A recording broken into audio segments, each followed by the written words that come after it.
अस्सलाम 10 क्लास हमने एक्सरसाइज जो सी है 3.5 वो कंप्लीट कर ली थी। आज हमने नेक्स्ट जो से टॉपिक स्टार्ट करना है। एक्सरसाइज 3.6 से रिलेटेड आ जाता है कि अलजबरी जुमलों का जज़रुल मुरब्बा। ठीक है, अलजबरी जुमलों का जज़रुल मुरब्बा मालूम करने के कितने तरीक़ाकार हैं? दो तरीक़ाकार हैं। फर्स्ट ऑफ ऑल आ जाता है तज़्ज़ी के तरीक़ा से, दूसरा रहता है तकसीम के तरीक़ा से। तज़्ज़ी के तरीक़ा से जज़र मालूम करना। ठीक है, जज़र मालूम करना। अब यहाँ पे देखें कि हमारे पास जो भी क्वेश्चन होगा उसकी हम मिड टर्म ब्रेक करके तज़्ज़ी करके जो सा है या तो मुकम्मल मुरब्बा की शक्ल में, ठीक है, उस तरीके से भी कर सकते हैं, तो उसको मुकम्मल मुरब्बा की शक्ल में लिखेंगे। तो इस तरीके से हमारे पास फॉर्मूला जो है वो प्लस में भी आ सकता है, माइनस में भी।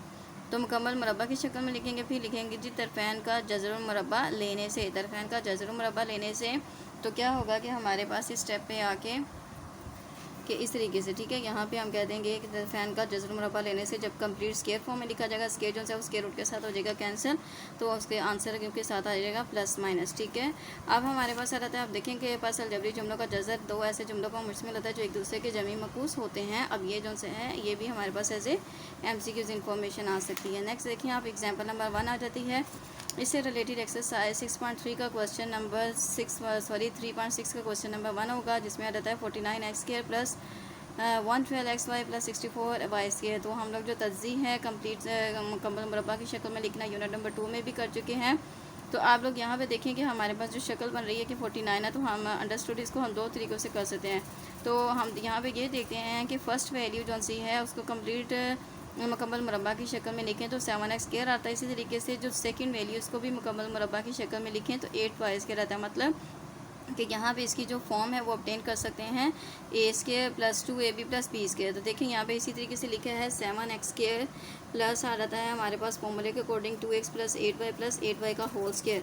जब ये हमारे पास लिखा गया इस शक्ल में आ गया है कि a² plus 2ab plus b², इसको मुकम्मल मुरब्बा की शक्ल में लिख लिया। a की वैल्यू 7x और b की वैल्यू 8y और साइन चूँकि 2 के साथ प्लस था तो यहाँ पे प्लस। अब क्या लिखेंगे तरफ़ैन का जज़रुल मुरब्बा लेने से। ठीक है, दोनों तरफ जज़रुल मुरब्बा लेने से, तो यहाँ पे जो है स्केयर रूट के साथ कैंसिल, तो ये आ गया इसका रिक्वायर्ड आंसर। तो इसी तरीके से एक्सरसाइज 3.6 इसका फर्स्ट क्वेश्चन होगा जी। 10 क्लास इसी तरीके से पेज नंबर जो 77 है इस पे एग्जाम्पल नंबर 3 देखें कि आप लोग x, x-3, x-2, x-3 plus 1 इसका जज़र मालूम कीजिए। तो यहाँ पे करने इससे रिलेटेड एक्सरसाइज 3.6 का क्वेश्चन नंबर 4 और 5 होगा। तो यहाँ पे देखिए कि आखिर ये किया कैसे है कि हमारे पास x का साथ जो कांस्टेंट नंबर है वो क्या है 0 है, और अगर इसको हम 3 में ऐड करें तो आ जाता है 3 ही कांस्टेंट नंबर आता है। ठीक है, कि 0 -3 तो क्या आ जाएगा -3। इसी तरीके से -1 -2 आ जाएगा -3 इस अकॉर्डिंग। ठीक है, इसको फॉलो करते हुए इनको हम लोगों ने इकट्ठा कर दिया। x और x-3 का फैक्टर है। ठीक है, इसके ब्रैकेट यूज़ कर ली, फिर x-1 और x-2 को इकट्ठा करके लिख लिया। अब इनको मल्टीप्लाई किया तो देखिए यहाँ पे फर्स्ट टर्म जेंसी है वो दोनों की बिल्कुल सेम आ गई है। तो यहाँ पे एक वेरिएबल लेट कर दिया, लेट करके वो इसकी जगह पे हम इस इक्वेशन में पुट कर देते हैं। तो हमारे पास आ जाता है जी z into z plus 2 plus 1। इसको ओपन किया तो आ जाता है हमारे पास मल्टीप्लाई करके z² प्लस 2 z प्लस 1। अब यहाँ पे हमारे पास फॉर्मूला बन गया a² plus 2ab plus b²। तो इसको कंप्लीट स्क्वायर की फॉर्म में लिखा है। ठीक है, फिर इसी तरीके से यहाँ पे जज़रुल मुरब्बा जी की वैल्यू पुट की है, फिर जज़रुल मुरब्बा लिया है, तो हमारे पास इस तरीके से आंसर आ गया। ओके, तो स्टार्ट करते हैं एक्सरसाइज 3.6 जी। 10 क्लास एक्सरसाइज जो 3.6 है इसमें देखिए कि दर्जल का जज़रुल मुरब्बा मालूम कीजिए। तो फर्स्ट क्वेश्चन आ रहा है 16x² plus 24xy plus 9y²। ठीक है, तो करते हैं क्वेश्चन नंबर 1 जी। 10 क्लास है तो हमारे पास 3.6 का क्वेश्चन नंबर जो 1 है इसको दो तरह से कर सकते हैं। कंप्लीटिंग पूरा मुरब्बा की शक्ल में, ठीक है, मुरब्बा की शक्ल में लिखने से, मतलब कि a² plus 2ab plus b² की फॉर्म में लिखने से भी कर सकते हैं, उसकी तज़्ज़ी करके भी कर सकते हैं। पर तो इस तरीके से देखें आप 16x² है तो इसको लिख सकते हैं 16 किसका स्क्वायर बनता है 4, तो 4x होल स्क्वायर लिखा, 4 का स्क्वायर क्या रहता है 16, x का स्क्वायर क्या रहता है x का स्क्वायर। फिर अकॉर्डिंग टू फॉर्मूला लिखा 2, फर्स्ट वैल्यू क्या है 4x, सेकंड वैल्यू 3, 9y किसका स्क्वायर बनता है 3y का, 9y किसका स्क्वायर बनता है 3y लिखा, मतलब कि b की वैल्यू होगी प्लस 3y का स्क्वायर। तो ये हमारे पास इस तरीके से आ गया है a² plus 2ab plus b²। अगर इस फॉर्म में आ जाता है तो हम लोग इसको कंप्लीट स्क्वायर की फॉर्म में लिखते हैं जी a plus b whole square. तो इसी को फॉलो करते हुए क्योंकि ये इसके मुताबिक लिखा हुआ है तो फर्स्ट वैल्यू 4x, ठीक है, प्लस 3y का होल स्क्वायर लिख लिया। जज़रुल मुरब्बा, फिर नेक्स्ट स्टेप लिखेंगे जज़रुल मुरब्बा लेने से जज़र लिया है तो यहाँ पे जो स्क्वायर है वो स्क्वायर रूट के साथ हो गया कैंसिल, तो आ गया प्लस माइनस में आंसर। तो हम लोग बता सकते हैं कि विच इम्प्लाइज दैट कि हमारे पास जो गिवन क्वेश्चन है इसका जो जज़र है वो किसके बराबर आ गया है plus minus 4x plus 3y। और इसका सेकंड मेथड जो है मैंने तस्दीक करके आप लोगों को मैंने करवा रही हूँ। ये भी मैंने सिंप्लीफाई कर दिया कि अगर आप लोग तस्दीक करके करना चाहते हैं तो देखिए 16 को अगर मल्टीप्लाई करते हैं 9y² के साथ, तो आ जाता है हमारे पास 144 आ जाता है। अब मिड में टर्म जो सी 24 है, इसको किस तरीके से ब्रेक करें कि हमारे पास 144 आए तो लिखेंगे 12xy और 12xy। अगर इनको ऐड करें तो 24xy आता है, लेकिन अगर मल्टीप्लाई करें तो आ जाता है 144। ठीक है, मैंने यहाँ पे जो है सिंप्लीफाई करके भी आपको बताया कि 16 को 9 के साथ मल्टीप्लाई किया तो आ गया 144 इस तरीके से, फिर 24, तो ये ओके जी। तो आप क्या करते हैं कि यहाँ से इन दोनों में से फर्स्ट ऑफ ऑल कौन सी वैल्यू कॉमन ले सकते हैं कि ये कौन से टेबल पे कांस्टेंट नंबर जाते हैं 4 पे, तो 4 को कॉमन ले लिया।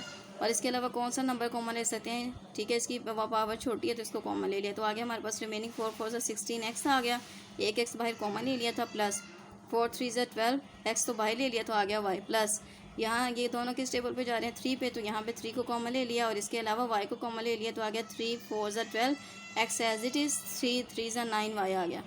अब हमारे पास ये फैक्टर जो है बिल्कुल सेम है, इसको हम लोगों ने कॉमन ले लिया है, कॉमन ले लिया, रिमेनिंग को एक ब्रैकेट में लिख दिया है जी। 9 क्लास अब नोट दैट गया हमारे पास ये वाला 10 क्लास हो रही, ये फैक्टर जो है 2 टाइम रिपीट कर रहा है तो इसका स्क्वायर लिख लिया, फिर लिखेंगे जज़र मुरब्बा लेने से वो स्क्वायर जो है स्क्वायर रूट के साथ कैंसिल, तो same as it is answer obtain हो गया। ओके, तो करते हैं नेक्स्ट क्वेश्चन स्टार्ट जी। 10 क्लास क्वेश्चन नंबर 2 हमारे पास इस तरीके से गिवन है कि x² minus 7x plus 12, x² minus 9x plus 20, x² minus 8x plus 15, इनकी हम लोगों ने क्या करनी है, सबकी तज्ज़ीह करनी है। तो यहाँ पे देखें x² का कोफिशिएंट क्या है जी। 10 क्लास x² का कोफिशिएंट यहाँ पे 1 है, 1 को अगर 12 से मल्टीप्लाई करते हैं तो हमारे पास आ जाता है 12 आता है। अब मिड में नंबर जो 7 है इसको किस तरीके से ब्रेक करेंगे 12 आए तो आ जाता है हमारे पास 3 4 से 12, तो इसकी जगह पे हम लोग लिख सकते हैं x² minus 3x minus 4x plus 12, और यहाँ पे मैंने यूज़ कर ली है स्क्वायर ब्रैकेट। ओके, क्योंकि जब कॉमन लेंगे तो फिर राउंड ब्रैकेट यूज़ करनी पड़ेगी। फिर इसी तरीके से आ जाता है हमारे पास x² आ जाता है, x² का कोफिशिएंट 1 है, उसको 20 से मल्टीप्लाई करें तो आता है 20, तो अब इसको किस तरीके से ब्रेक करें तो आ जाता है 5 4 से 20। अब चूँकि यहाँ पे साइन माइनस का है तो लिख सकते हैं 5x माइनस 4x, अगर 5 को 4 के साथ मल्टीप्लाई करें तो आ जाता है 20, बट जब इन दोनों को ऐड करें तो हमारे पास आ जाता है माइनस 9x। इसी तरीके से नेक्स्ट देखें कि x² का कोफिशिएंट 1 है, उसको 15 के साथ मल्टीप्लाई करें तो 15 आता है, मिड में नंबर है हमारे पास 8, इसको किस तरीके से ब्रेक करें 5 3 से 15। अब यहाँ पे हम लोगों ने लिख दिया 5 और 3 दोनों को ऐड करें तो आ जाता है 8x, लेकिन मल्टीप्लाई करें तो आएगा 15। ओके जी। अब देखें कि इन दोनों में से हम क्या कॉमन ले सकते हैं 10 क्लास, इन दोनों में से x को कॉमन ले सकते हैं तो हमारे पास आ जाता है x माइनस 3। फिर यहाँ से नेक्स्ट में से हम 4 को कॉमन ले सकते हैं, माइनस 4 कॉमन ले लिया, तो जब नेगेटिव साइन कॉमन लिया इन दोनों का साइन चेंज हो जाएगी, यहाँ पे प्लस आ गया है, माइनस प्लस माइनस 4 3 से 12। ओके, इसी तरीके से नेक्स्ट हमारे पास आ जाता है x यहाँ से कॉमन ले लिया तो आ जाता है x माइनस 5, यहाँ से माइनस 4 कॉमन ले लिया तो आ जाता है x, ठीक है, x माइनस प्लस माइनस 4 5 से 20।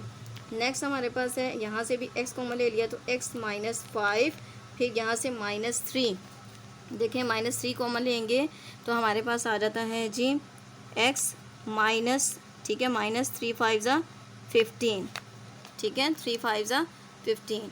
तो इस तरीके से अब लिखते हैं कि जो हमारे पास से वैल्यू सेम है उसको एक ब्रैकेट में लिख लेंगे, रिमेनिंग को एक में लिखेंगे, तो ये वाला फैक्टर सेम था इसको लिख लिया और रिमेनिंग वैल्यूज़ को एक राउंड ब्रैकेट में लिख लिया। इसी तरीके से x माइनस 5 आ गया हमारे पास और आ जाता है जी x माइनस 4, और इसी तरीके से नेक्स्ट में हमारे पास, ठीक है, x माइनस 5 लिख लिया, x माइनस 4, फिर आ गया है x माइनस 5 और आ गया हमारे पास x माइनस 3। अब 10 क्लास नोट दैट कि यहाँ पे फैक्टर जो से हैं वो 2 टाइम रिपीट करें, x माइनस 3 2 दफ़ा आ रहा है तो इसका हम लिख सकते हैं square x minus 3 whole square. इसी तरीके से x माइनस 4 2 टाइम आ रहा है इसका स्क्वायर, फिर x माइनस 5 इसका स्क्वायर। ओके, अब चूंकि ये तमाम की तमाम वैल्यूज़ का है ना स्क्वायर आ गया है तो हम लोगों ने अब यहाँ पे जज़र लेना है, तो क्या करते हैं इनको होल स्क्वायर फॉर्म में लिख लेते हैं। ये 10 क्लास इस तरीके से क्या किया है कि इन सब की तमाम वैल्यूज़ को, ठीक है, स्क्वायर ब्रैकेट के अंदर लिख के फिर इनका होल स्क्वायर लिख लिया। अब लिखा है जज़र मुरब्बा लेने से।